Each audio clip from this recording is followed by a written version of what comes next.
Happy birthday to you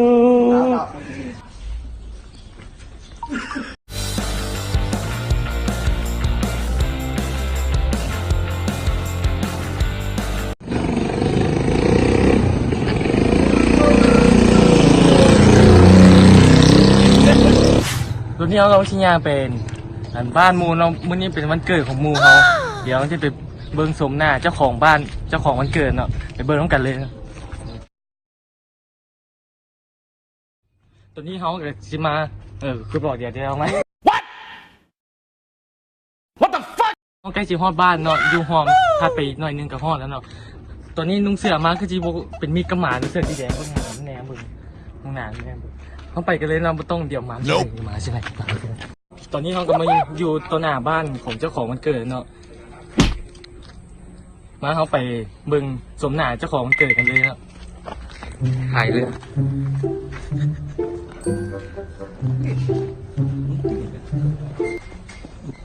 Happy birthday to you เอายังหรออันนี้นำคือสมหน้ามันรี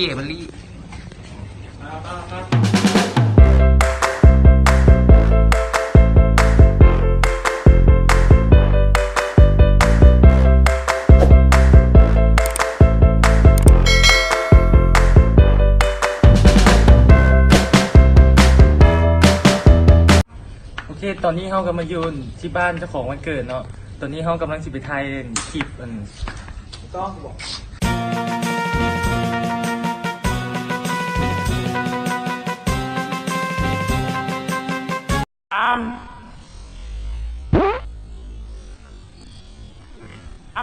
เดี๋ยว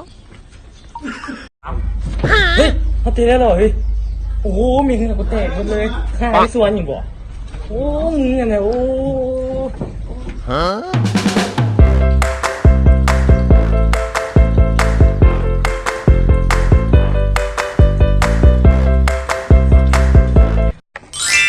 โอเคตอนนี้เขากลับมาในช่วงสุดท้ายของคลิปมันเนาะนี่คือเจ้าของวันเกิดเนาะโอ้ยเพราะนี่เพิ่นเนี่ยมีเจ้าภาพแข็งแรงแล้วมื้อนี้ที่ปิดคลิปในตอนนี้เนาะไป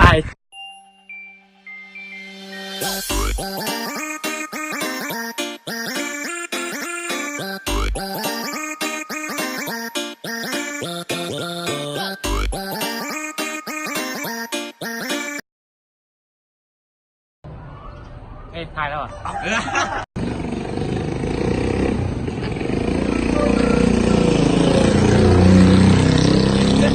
จะไปเจอกับสเนพีดีมันนี่จิมานวันเกิดหมู่มันนี่จิมาวันเกิดหมู่มันนี่วันดีกูขึ้นบอกแล้วตัวนี้เราชิญาเป็นบ้านหมู่เรามันนี่เป็นวันเกิดของหมู่เขาเดี๋ยวจะไปเบิ้งสมหน้าเจ้าของบ้านเจ้าของวันเกิดเนาะไปเบิ้งต้องกันเลยนะต้องทายขี้ฝุ่นจะพ่อทายตัวนี้เขาเกิดชิมาคือบอกเดี๋ยวไหมยิงขี้โอเคมื้อนี้เขาชิมาเฮ็ดเฮ้ยก็บอก2เฮ้ยเจ้าจะไหนกูวะยังเอา